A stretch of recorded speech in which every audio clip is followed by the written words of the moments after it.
အားလုံးပဲမြင်လာပါကျွန်တော်ဒီနေ့မှာတော့2900ပေါ့နော်။တော့အလယ်မှာဖြူချောင်းပါတာနဲ့ပတ်သက်ပြီးတော့ပြောပြပေးတော့မှာ။မြင်လာပါကျွန်တော်ဒီနေ့မှာတော့2900ပေါ့နော်။ကျွန်တော်အလယ်မှာဖြူချောင်းပါတာနဲ့ပတ်သက်ပြီးတော့ပြောပြပေးတော့မှာဖြစ်ပါတယ်။ကျွန်တော်တို့အလယ်မှာစာရွက်အလယ်မှာဖြူချောင်းပါရင်ကျွန်တော်ဘယ်လိုဆက်ရမလဲဆိုတာကိုပြောပြပေးတော့မှာဖြစ်ပါတယ်။ဒီမှာဆိုရင်ကျွန်တော်ဒီမှာစီပေါင်တရက်ထုတ်တာဒီမှာဖြူချောင်းလိုက်ကြီးပါနေတယ်။โอเคအဲ့လိုဆိုရင်ကျွန်တော်အရင်ဆုံးကတ်ထရစ်ကိုကြည့်ရပါမယ်။ကတ်ထရစ်ဆေးကုန်နေတာပေါ့နော်ကျွန်တော်အဘက်ရှမ်းကိုဒီမှာဒီဘက်ရှမ်းထည့်ထားရတော့သူကဒီနာပေါ့နော်အဲ့နားလေးကိုဒီကနေပြီးတော့ဒီကြားထဲကနေပြီးတော့ပေါ့နော်နောက်မှာတန်လိုက်ချောင်းရှိရအဲ့မှာဆေးကတ်နေတဲ့ဆေးရပေါ့နော်ညီလားမညီလားဆိုတာဆက်ကြည့်ပြရမယ်ကိုကတ်ထရစ်လဲပြီးတော့စမ်းလိုက်လေးရတယ်ကိစ္စမရှိဘူးကျွန်တော်နောက်ပိုင်းကျတော့မြင်အောင်လို့ဆိုပြီးတော့ပေါ့နော်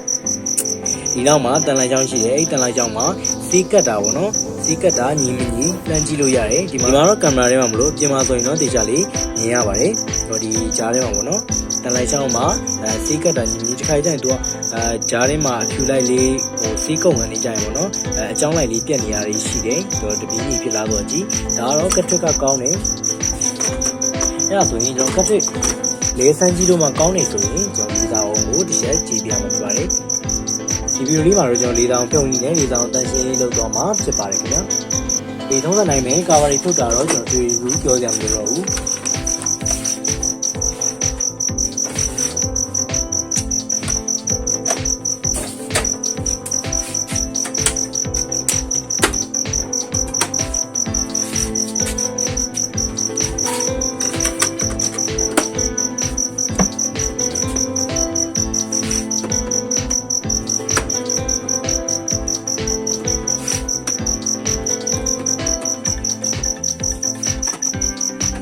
လုံးရှိရင်ကျွန်တော်ဖြုတ်ပြီးတော့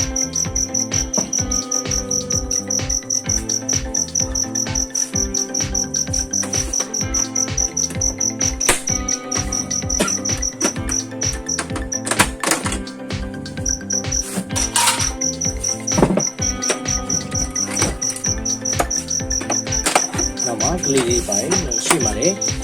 ကလေးပိုင်း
ဒီနက်လေးတွေဖြုတ်ပြီးတော့ဆိုရင်ကျွန်တော်ဒီကာဝါလေးဖြုတ်ဖို့အတွက်ပေါ့နော်ဒီရောက်မှာနောက်လေးမှာကလေးလေးရှိတယ်အကောင်လေးကိုထိုးပေးလိုက်ပါ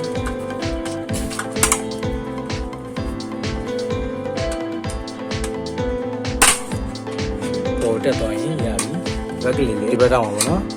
ဘက်တော့မှာကလေးလေးရှိတယ်အကောင်လေးကိုနောက်ကိုထိုးလိုက်အောင်မယ်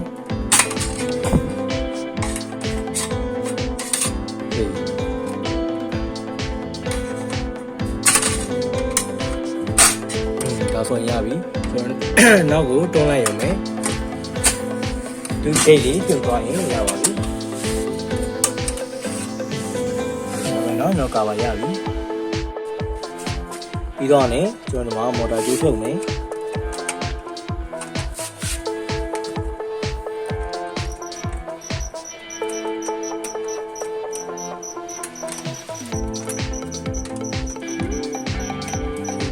ဒီဘက်ကျိုးဒီဘက်ရှမ်းမှာကျိုးရှိသေးတယ်ပြီးတော့ねကြားထဲမှာနှစ်လုံးရှိတယ်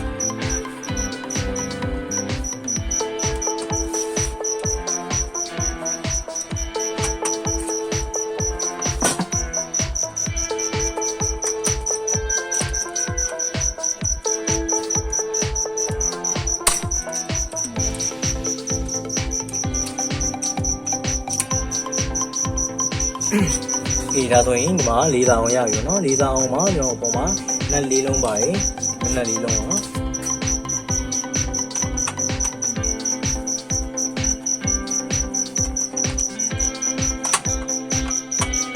ဒီတောင်ကနက်လေးတွေကပူရှည်တာကိုသတိထားပေးပါ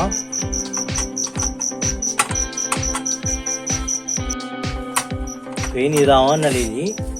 ရှည်တာကိုသတိထားပေးပါ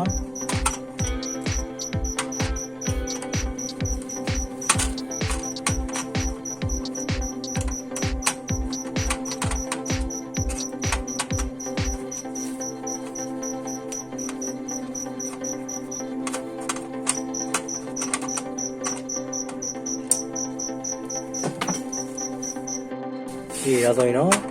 ကျွန်တော်၄တောင်ကိုရပါပြီခေထဲထဲမှာဘာဖြစ်နေလဲဆိုတာတော့တစ်ချက်ကြည့်ရမယ်ငါထူးထူးခြားခြားပဲဗျကျွန်တော်အရင်တစ်ခေါက်ကဖြစ်တဲ့အတိုင်းပဲကျွန်တော်ဒီထဲမှာပင့်ကူဝင်နေရပါတော့ဒီကြားထဲမှာကျွန်တော်အရင်တစ်ခေါက်ကလည်းအဲ့လိုပဲပြစ်လို့ပြီးမှတော့မှကျွန်တော်ဓာတ်ပုံတင်ထားသေးတယ်ဒီမှာလည်းဒီပုံစံတိုင်းပဲပေါ့နော်ဒီမှာပင့်ကူဝင်နေတယ်ဘာလို့ဒီထဲဝင်နေရလဲတော်တော်များများနှစ်ခေါက်ပေါ့နော်ဒီတစ်ချိန်နဲ့ဆိုကျွန်တော်နှစ်ချိန်ရှိပြီဒီလိုကြုံရတာဒီမှာအထဲမှာပင့်ကူဝင်နေတယ်ကျွန်တော်အကောင်လေးကိုထုတ်ပေးရမယ်မန်ကေတော့ဒီ၄တောင်ဝဖြစ်တာအရာများတော်တော်များများပေါ့နော်ကျွန်တော်အပေါ်မှာဖုံလာကတ်တာတို့တခုခုသူကဆေးပေတာပဲများပါတယ်အဲ့လိုမျိုးပဲများတယ်ဒီမှာကျတော့ပင့်ကူဝင်နေရပေါ့နော်အဲ့ကောင်လေးကိုတစ်ချက်ထုတ်ပေးရမယ်โอเคဒီပြောမိပါတယ်ဒီဘေးရကလစ်လေးတွေကိုတစ်ချက်ဒီလိုအပေါ်လေးကိုမြှောက်ပေးပေါ့နော်ဒီမှာသူတစ်လေးနေပါတယ်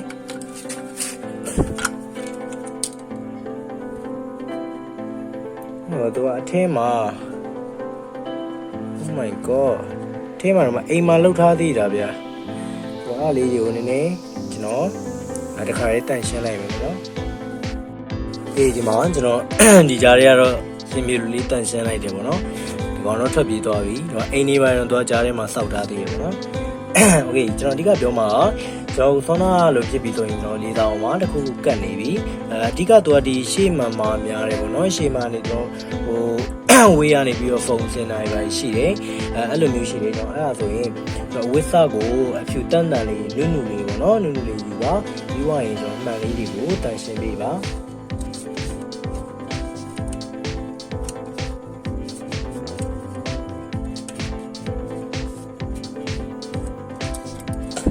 ပြီးတော့ရင်ကျွန်တော်ဒီဘက်ကမှန်လေးတွေ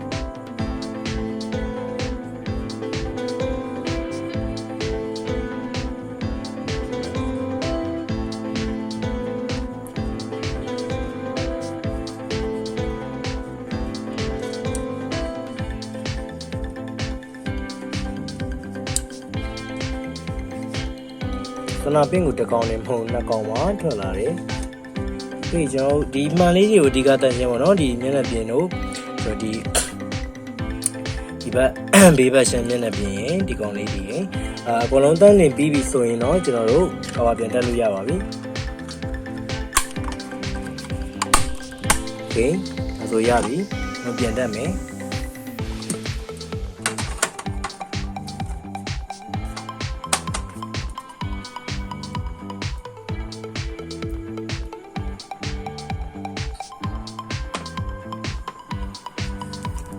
ဒီတောင်နဲ့တွေကအရှိကြီးပြီး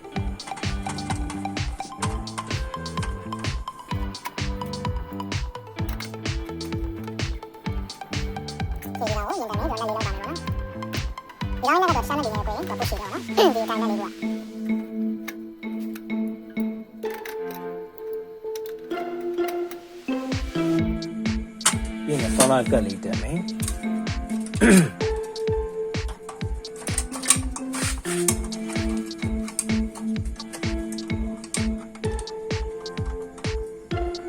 ကျူလိုင်းလေးတော့တရားကြည့်ပြီးတော့ပြန်တက်ပေးပါမမေ့ပါသေးနဲ့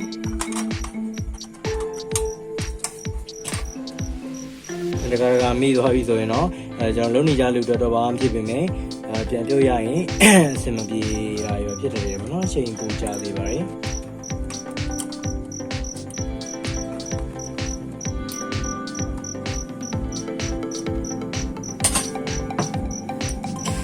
ကျွန်တော်ဒီဘက်မှာနှစ်လုံးပါမယ်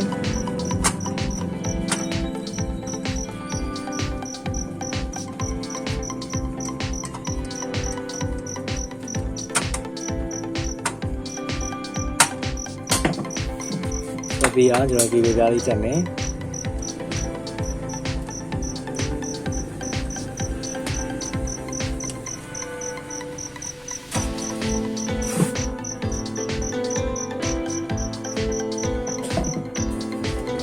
ဒီတော့နော်ကျွန်တော်တာဖိလေးပြန်ဖုံးမယ်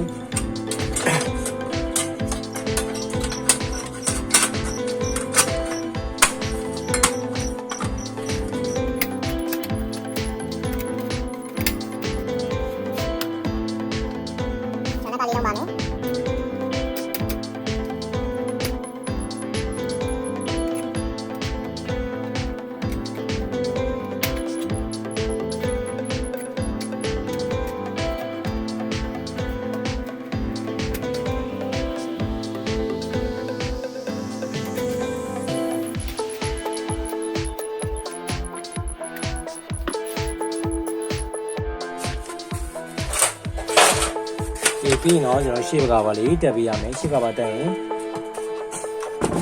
ဒီကပေါ်ဘက်ရှမ်းပေါ့နော်ပေါ်ဘက်ရှမ်းလေးစတက်မယ်ဒီဘက်မှာအပေါက်လေးပါတယ်အပေါက်လေးကိုဒီရှင်လေးရအောင်ထည့်ပြီး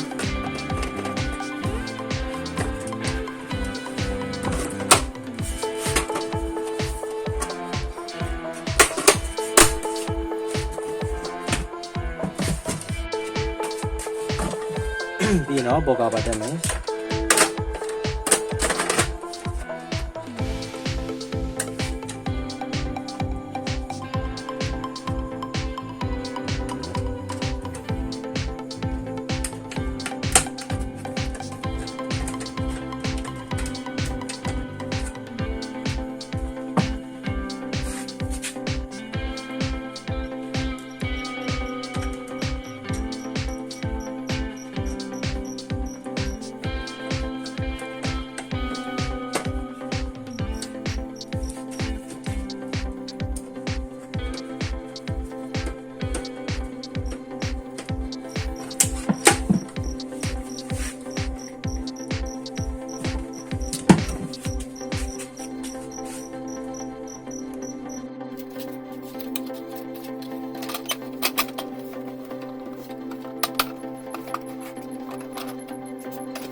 ဒီကျွန်တော်အားလုံး